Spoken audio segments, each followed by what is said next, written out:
Assalamualaikum warahmatullahi wabarakatuh. Waalaikumsalam warahmatullahi wabarakatuh. Selamat pagi, salam sejahtera untuk kita semua. Mari kita melanjutkan perkuliahan kita dalam mata kuliah Repertoar Teater 1. Seperti yang saya sudah jelaskan di pertemuan sebelumnya, bahwa capaian dari mata kuliah ini adalah bagaimana mahasiswa mampu memahami konsep dan mengimplementasikannya ke atas panggung dari konsep-konsep teater tradisional di Provinsi Jambi yang bisa kita fokuskan ke Teater Abdul Muluk dan Tonil Melayu. Namun sebelum kita mempelajari teater tradisional yang ada di Jambi, mungkin lebih baik kita perlu menelusuri, melakukan pemetaan terhadap teater-teater tradisional yang ada di Nusantara. Mengapa demikian? Karena terkadang teater tradisional merupakan produk silang budaya atau terjadi saling mempengaruhi antara seni satu dan seni yang lainnya. Maka dari itu, untuk mengetahui asal-usul dari teater tradisional yang ada di Jambi, kita perlu menelusuri teater tradisional yang ada di Indonesia. Baiklah, mari kita membahas materi ini. Jika ada yang ingin ditanyakan, di saat saya menjelaskan, tidak apa-apa dipotong jika pertanyaan itu memang menggelitik pikiran Anda. Jadi sebelum pertanyaan itu dilupakan, tanyakan saja, tidak apa-apa. Oke? Mungkin kita akan masuk ke materi ini. Teater tradisional adalah seni dramatik yang lahir, tumbuh, dan berkembang di tengah masyarakat. Itu poin penting. Bagaimana masyarakat menjadi peran utama atau menjadi kreator dari lahirnya teater tradisional. Kata kuncinya masyarakat, yang merupakan hasil kreativitas kolektif dari suatu suku bangsa di Indonesia. Kata kuncinya kita mendapatkan kreativitas kolektif. Apa itu kreativitas kolektif? Kreativitas kolektif adalah sebuah kerja komunal atau konsensus tentang sebuah kelompok masyarakat yang dalam hal ini memproduksi teater tradisional. Artinya, hal ini menjadi unik di mana sebenarnya dalam terminologi seni modern kita mengetahui bahwa seni merupakan produk individual. Namun, teater tradisional kita tidak mengenal konsep demikian, karena teater tradisional kita diproduksi oleh masyarakat secara kolektif. Artinya, teater tradisional tidak dapat dimiliki hanya satu orang, karena masyarakat sebagai kreatornya juga berperan sebagai pendukung, pelestari, dan spektatornya. Maka dari itu, peran masyarakat sangat vital dalam lahir dan berkembangnya teater tradisional.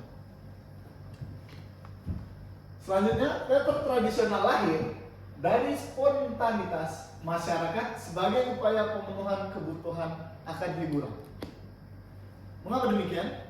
Seperti yang kita ketahui bahwa di zaman dahulu, nenek moyang kita, leluhur kita memiliki akses yang minim keluar daerah, karena pada era itu tidak adanya transportasi yang memadai seperti zaman sekarang ini. Akhirnya pertukaran budaya menjadi sangat minim terjadi karena akses yang tidak begitu leluasa pada era itu. Akhirnya masyarakat tidak mendapatkan campuran-campuran budaya dari luar.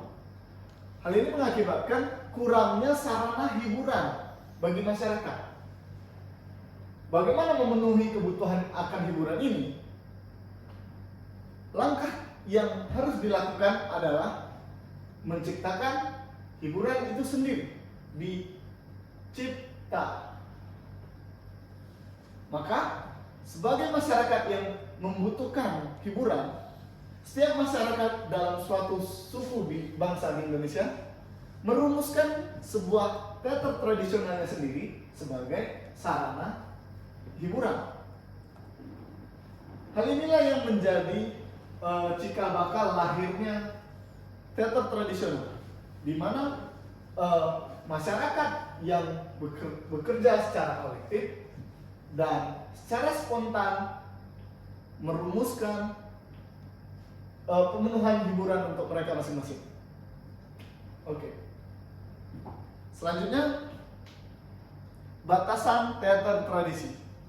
Untuk mengetahui batasan teater tradisi, kita perlu mencari pembeda distingsi, di mana kita harus mencari lawan dari teater tradisi. Kita perlu mencari lawan dari kata teater tradisi, yaitu teater non tradisi, atau bisa kita katakan atau kita sebut dengan teater modern. Teater tradisi merupakan lawan dari teater modern. Untuk mengetahui batasan dari seni tradisi, kita juga perlu mengetahui batasan dari teater modern. Mari kita rumuskan batasannya. Teater tradisi lahir dari kebutuhan akan hiburan, seperti yang kita jelaskan di slide sebelumnya. Selanjutnya, dipertunjukkan dari dan untuk masyarakat. Masyarakat menjadi poin penting, atau kerja kolektif tadi, kesepakatan bersama. Sedangkan teater modern, teater non tradisi, tercipta di perkotaan dan diproduksi oleh kaum intelektual. Artinya, teater modern telah mengenal konsep seni yang diproduksi secara individual. Karya seni merupakan karya pribadi seorang seniman yang kemudian digunakan sebagai upaya pengaktualisasi dirinya. Berbeda dengan teater tradisi yang dilahirkan hanya untuk pemenuhan kebutuhan. Karena ciri dari teater tradisi adalah mengikuti tata cara, tingkah laku dan adat istiadat yang berlaku di tengah masyarakat. Artinya, teater tradisi sesuai dengan norma. Sedangkan teater modern, dia adalah teater yang merupakan hasil dari persinggungan kreativitas masyarakat Indonesia dengan teater barat.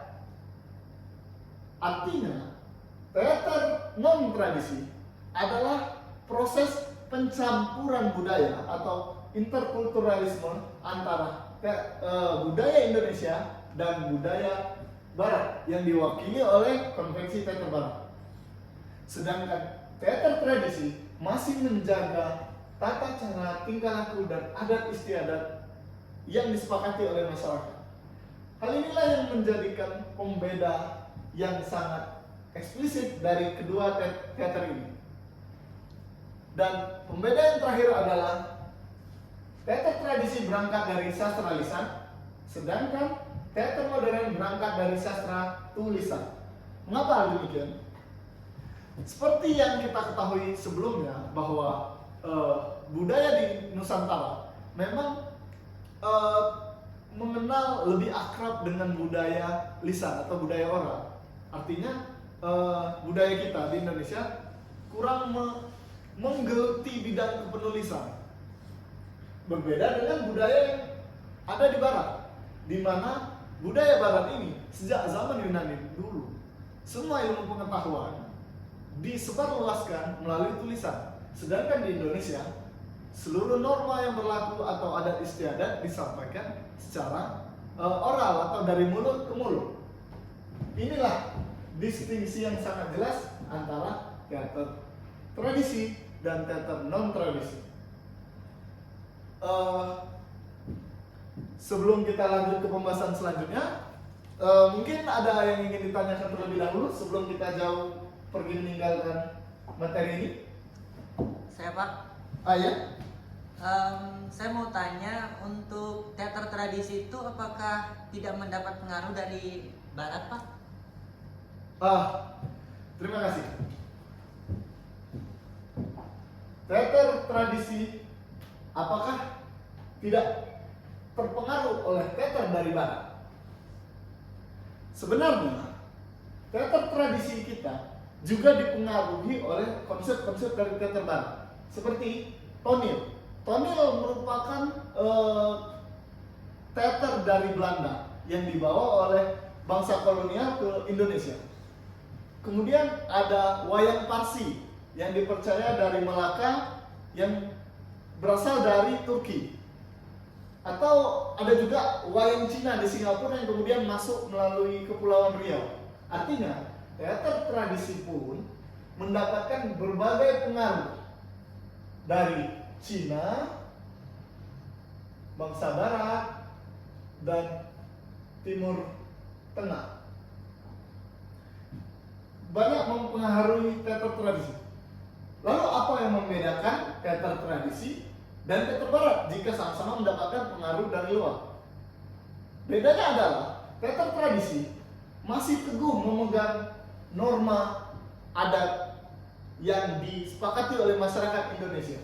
Sedangkan teater modern adalah teater yang secara full mengadopsi konsep teater barat untuk di-Indonesiakan. Artinya, teater tradisi adalah local genius Indonesia dalam merespon konsep teater dari luar Indonesia yang datang. Sedangkan teater barat adalah kontekstualisasi teater barat yang ada di Indonesia. Atau seperti yang diucapkan atau kecurigaan dari Arvin Senor bahwa teater Indonesia jangan-jangan adalah teater barat yang ada di timur. Teater barat, ini kuncinya. Sebenarnya ini merupakan keunggulan kita di Indonesia, meskipun dipengaruhi oleh berbagai budaya, namun leluhur kita atau para pendahulu kita tetap mempertahankan norma dan adat istiadat yang telah mereka sepakati. Ini yang membuat setiap daerah teater tradisionalnya memiliki ciri khasnya masing-masing. Mungkin itu. Bagaimana? Apa ada yang belum jelas atau sudah cukup? Sudah cukup, Pak. Baiklah, mungkin ada yang ingin ditanyakan lagi? Pak, Ya. tadi ada menyinggung soal teater masyarakat dengan spontanitas. Maksudnya itu apa ya, Pak? Spontanitas ya. Ya. Spontanitas ini. Ah, Teater tradisional lahir dari spontanitas masyarakat sebagai upaya pemenuhan kebutuhan akan hiburan. Teater Indonesia atau teater tradisional Indonesia tidak bisa kita definisikan sebagai menggunakan terminologi konsep teater barat. Kenapa demikian? Karena konsep penciptaan teater yang baku yang disusun di barat itu mengharuskan konsep penciptaan tersebut dilakukan dengan perencanaan yang terstruktur dan sistematis. Artinya memiliki metode penciptaan yang jelas, mulai dari perumusan ide dan pengolahan ide hingga penyusunan material-material artistik, sehingga penciptaan teater bisa terukur dengan ilmu pengetahuan yang jelas. Begitu konsep penciptaan yang ada di barat. Sayangnya konsep itu tidak relevan jika digunakan untuk teater tradisional Indonesia. Karena apa? Teater tradisional Indonesia lahir secara spontan. Artinya, para leluhur kita atau pendahulu kita merumuskan bentuk teater tradisional untuk memenuhi kebutuhan hiburannya. Sebagaimana kebutuhan primer dan sekunder yang mendesak, naluri manusia ingin segera memenuhi kebutuhannya. Begitu pula dengan kebutuhan akan hiburan. Jika di barat seni digunakan sebagai upaya mengaktualisasikan diri atau mempertegas keberadaan, di Indonesia seni digunakan menjadi sarana hiburan.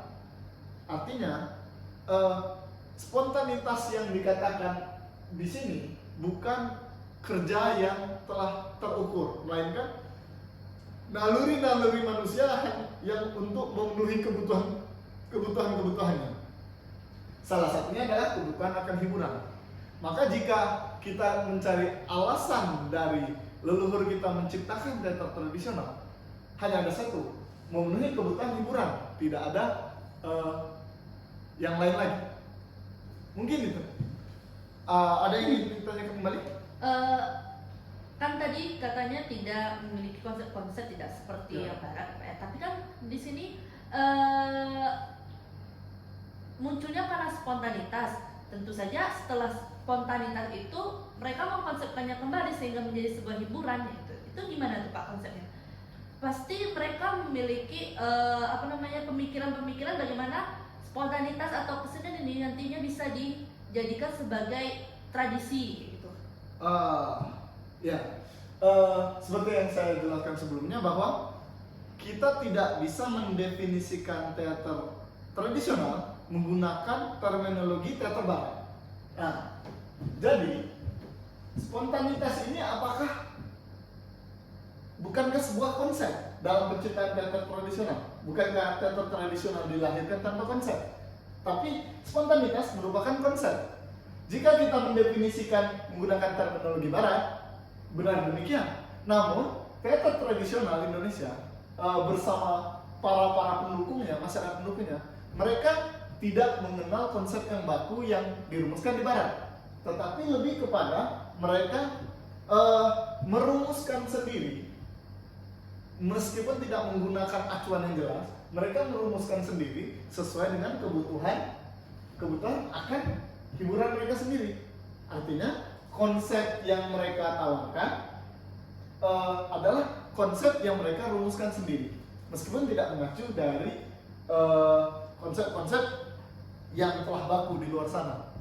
Namun tidak bisa kita hindari bahwa memang keterpengaruhan teater-teater yang datang dari luar juga hadir untuk memberikan doktrin-doktrin agar teater-teater tradisional lebih terkonsep dan terukur dalam penciptaannya. Mungkin begitu. Ada yang belum jelas lagi? Ya sudah jelas Pak. Yang seperti Bapak terangkan tadi, dan pengalaman saya tadi sih melihat dan menonton teater-teater tradisi yang ada di masyarakat itu mereka memang tidak terkonsep ya Pak ya. Lebih banyak ke bagaimana mereka berdialog itu dengan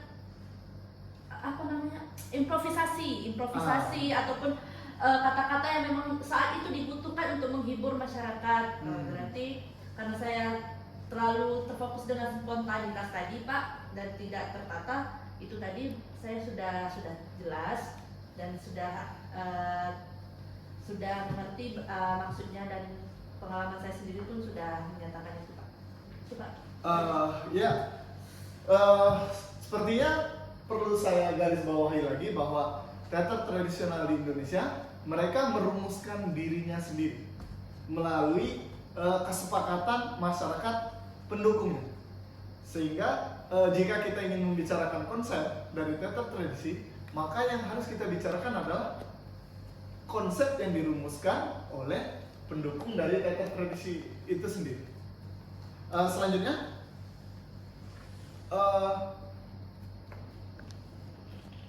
asal mula teater tradisi. Meskipun kelahiran dari teater tradisi masih ditutupi kabut tebal, karena memang teater tradisi mengejawantah ke tengah masyarakat secara tiba-tiba tanpa ada indikasi-indikasi yang jelas. Hal ini sudah lumrah dalam sejarah teater. Bukankah teater barat, teater primitif yang mengawali semua peristiwa teater di dunia juga hadir begitu saja? Begitupun konsep teater di Indonesia. Namun ada 3 faktor yang dipercayai oleh para peneliti teater sebagai faktor dari kemunculan teater tradisional di Indonesia. Salah satunya adalah lahir dari sastra lisan. Inilah alasan faktor terkuat dari lahirnya teater tradisi di Indonesia.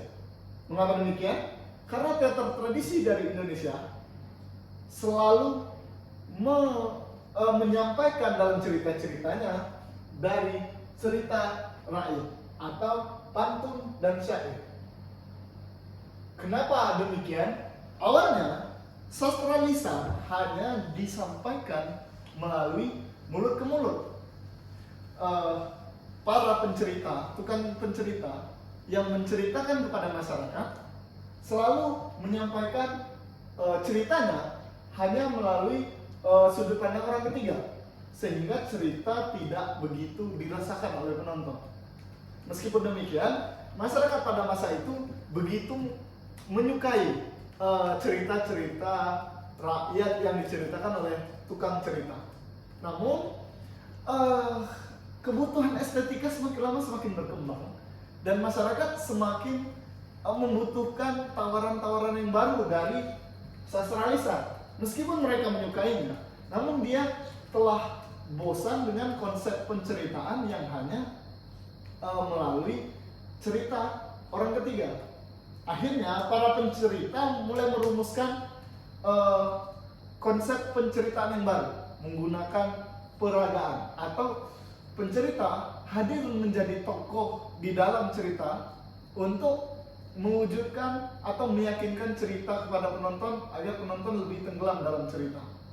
Yang awalnya para pencerita hanya menyampaikan tentang zaman dahulu kala ada seorang anak yang dikutuk ibunya bernama Malin Kundang. Meskipun cerita ini menarik, namun penonton tetap berjarak karena penonton tidak begitu bisa memvisualisasikan peristiwa dari sastra lisan ini. Akhirnya pencerita mulai menawarkan konsep yang kita kenal hari ini, yaitu acting. Bagaimana? Ketika ia bercerita dan ketika Malin Kundang tidak mengakui ibunya mengutuk Malin Kundang, tiba-tiba tukang pencerita menjadikan dirinya untuk berakting sebagai ibu Malin Kundang.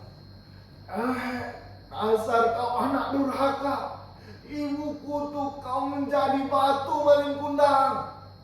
Konsep acting seperti demikian akhirnya menjadi cikal bakal lahirnya teater tradisional yang berangkat dari sastra lisan. Itu cikal bakal kemunculannya. Dan dipercaya oleh para peneliti, sebagian besar teater tradisional di Indonesia lahir dari sastra lisan. Meskipun demikian, masih ada dua sumber lain, meskipun tidak begitu dominan, namun dua sumber ini juga dipercaya menjadi titik awal keberangkatan dari teater tradisional Indonesia.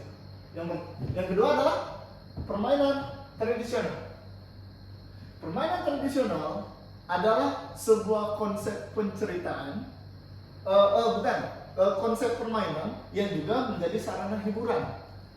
Jadi pada zaman dahulu, sebelum konsep cerita menjadi populer, masyarakat Indonesia menghibur dirinya dengan permainan-permainan seperti nyanyian, bunyi-bunyian, atau hiburan-hiburan yang lain. Hiburan ini awalnya memenuhi kebutuhan hiburan masyarakat. Namun semakin berkembangnya kebutuhan estetika mereka, permainan-permainan ini menjadi tontonan yang menarik bagi masyarakat, sehingga masyarakat menginginkan adanya hal yang baru dalam setiap permainan-permainan tradisional yang disaksikan oleh masyarakat. Akhirnya permainan-permainan tradisional ini tetap dimainkan, namun dihadirkan unsur-unsur cerita dan peristiwa teatrika. Salah satu contohnya adalah seperti seni ketoprak lesung. Ketoprak lesung awalnya hanya berupa bunyian-bunyian lesung yang dimainkan oleh bapak-bapak setelah pulang dari sawah. Karena bunyi-bunyian itu unik dan gejala musikal itu menarik perhatian masyarakat, akhirnya permainan itu menjadi sebuah tontonan rutin setiap pulang dari sawah atau pulang dari bekerja. Kemudian permainan itu semakin lama semakin berkembang menjadi tontonan rutin masyarakat. Karena untuk memenuhi kebutuhan hiburan penonton, akhirnya dimasukkan tembang-tembang, nyanyian-nyanyian yang menceritakan tentang kehidupan mereka sehari-hari. Akhirnya bunyi-bunyian yang awalnya hanya bunyi kemudian digunakan untuk mengiringi tembang. Kemudian berkembang lagi sesuai dengan kebutuhan zamannya, bahwa mereka menginginkan tembang tidak hanya cerita tidak hanya ditembangkan, tetapi juga diperankan. Akhirnya ketoprak mulai menjadi sebuah konsep teater yang lebih kompleks, di mana ada nyanyian, ada bunyi-bunyian, dan ada cerita yang diperankan. Itu awalnya dari teater, dari permainan tradisional, kemudian dikonversikan menjadi teater tradisional Indonesia. Begitu juga yang ada di Sumatera Barat, yaitu Randai. Di Randai, awalnya Randai hanya permainan muda-muda, para pemuda dalam memainkan teknik-teknik silatnya dan kepiawaian menepuk galembongnya atau celana yang bisa ditepuk dari Sumatera Barat. Bunyi-bunyi yang dihasilkan itu menjadi sarana hiburan masyarakat pada saat itu. Namun semakin berkembang, Randai tidak hanya menjadi permainan-permainan gerak saja, namun mulai dihadirkan cerita di dalamnya. Sehingga banyak permainan-permainan tradisional Indonesia yang akhirnya menjadi teater. Itu sumber kedua dari teater tradisional kita. Selanjutnya adalah sumber terakhir, yaitu teater dari ritual. Berbeda dengan dua sumber sebelumnya, sumber ini tidak bisa kita lihat secara eksplisit pengaruhnya, karena menurut kepercayaan masyarakat Nusantara bahwa ritual atau upacara keagamaan bukan bagian dari pertunjukan. Artinya ritual keagamaan ya ritual keagamaan, tidak ada unsur-unsur teaternya. Namun jika kita menganalisisnya menggunakan terminologi barat, maka sebagai ritual, sebagai upacara keagamaan, kita bisa mendapatkan semacam elemen-elemen teatrikal atau peristiwa-peristiwa teatrikal yang ada di dalam ritual keagamaan. Salah satu contohnya adalah tari kecak. Tari kecak merupakan sebuah seni yang menjadi bagian dari ritual keagamaan yang menjadi sangat sakral. Namun ketika pertunjukan tari kecak dibawa ke Prancis pada awal-awal abad ke-20 dan disaksikan oleh Antonin Artaud, dia mulai menyaksikan bahwa wah, ternyata teater dari Indonesia begitu memiliki roh pertunjukan yang sangat kuat, sehingga Barat ketika menyaksikan bentuk-bentuk upacara di Indonesia, mereka mendefinisikan upacara itu sebagai teater karena memiliki elemen-elemen dan peristiwa-peristiwa yang sangat teatrikal di dalamnya. Maka dari itu, peneliti percaya bahwa salah satu faktor yang melahirkan ritual teater tradisional, salah satunya adalah ritual. Meskipun hal ini tidak secara gamblang terlihat atau bisa dibaca secara implisit. Selanjutnya, jenis dari teater tradisional. Teater tradisional dapat kita bedakan menjadi dua jenis, yaitu teater rakyat dan teater istana. Mengapa demikian? Karena di Indonesia pada zaman dahulu memiliki kasta-kasta yang jika kita bagi menjadi dikotomi dua kasta besar, yaitu kasta bangsawan dan kasta rakyat biasa. Dan dua kelompok masyarakat ini yang berbeda kasta ini juga membutuhkan sarana hiburan, sehingga lahirlah teater rakyat yang lahir di tengah-tengah masyarakat yang strata sosial yang menengah ke bawah. Kemudian lahirlah teater istana yang lahir untuk memenuhi kebutuhan estetika para bangsawan. Apa yang membedakannya? Teater yang lahir sebagai sarana hiburan mengikuti selera rakyat. Artinya, apa yang disukai oleh kelompok masyarakat itu, maka seperti itu pula pertunjukan yang diwujudkan. Namun, teater istana tidak demikian. Teater yang lahir di istana dan menjadi sarana hiburan bangsawan. Cerita tentang kerajaan dan dimainkan secara serius. Kenapa demikian? Karena seni ini diproduksi secara ketat di dalam ruangan yang begitu serius dalam tatanan sosialnya, yaitu istana. Kenapa dimainkan secara serius? Karena disaksikan oleh para bangsawan yang dinilai sebagai memiliki wibawa dan kelas sosial yang tinggi.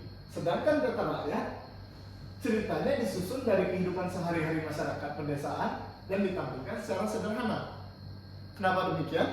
Karena masyarakat yang strata sosialnya menengah ke bawah tidak begitu menginginkan hal yang begitu wah, karena berjarak dari kehidupannya. Masyarakat kelas bawah lebih menyukai hal-hal yang sederhana, namun begitu dekat dengan kehidupannya. Hal inilah yang menyebabkan masyarakat kelas bawah tidak begitu menyukai teater-teater yang menceritakan tentang kerajaan, karena itu begitu berjarak dari kelas sosialnya. Sedangkan teater di istana, cerita yang dimainkan selalu tentang kerajaan, karena begitu pula selera estetika para bangsawan, karena kehidupan sehari-hari yang mereka ilhami adalah suasana kerajaan. Itulah yang membedakan teater rakyat dan teater istana. Dan selanjutnya, meskipun dibagi menjadi dua jenis, teater yang lahir dari rakyat dan teater yang lahir dari bangsawan, bisa kita rumuskan menjadi ciri-ciri umum seperti yang disebutkan di sini. Yang pertama, ciri dari teater tradisional adalah menggunakan bahasa daerah. Yang selanjutnya adalah tempat pertunjukan digelar di ruang terbuka. Meskipun banyak juga pertunjukan yang digelar di istana, namun secara dominan pertunjukan teater tradisional dipertunjukkan di area terbuka dan sistem penontonnya mengikuti konsep panggung arena atau melingkari pertunjukan. Selanjutnya, pertunjukan berjalan secara santai dan akrab. Artinya penonton tidak diatur oleh aturan yang mengikat selama menonton. Kemudian aktor seringkali menjalin komunikasi dengan penonton. Hal ini yang menjadikan teater tradisional menjadi unik, karena tidak ada batasan antara pertunjukan dan penonton, di mana penonton dapat seketika menjadi aktor ketika ia terlibat dalam peristiwa, dan penonton bisa kembali lagi menjadi penonton ketika ia tidak merespon peristiwa yang sedang berlangsung, sehingga pertunjukan jalannya sangat fleksibel. Selanjutnya, unsur lawakan selalu muncul. Kenapa demikian? Karena teater tradisional lahir untuk memenuhi kebutuhan hiburan masyarakat, dan pada saat itu yang menghibur masyarakat adalah lawakan. Selanjutnya, cerita disusun tanpa naskah dan aktor bermain dengan spontan. Mungkin sebelum kita lanjut ke materi selanjutnya, dari 3 materi itu tadi mungkin ada yang ingin kita diskusikan.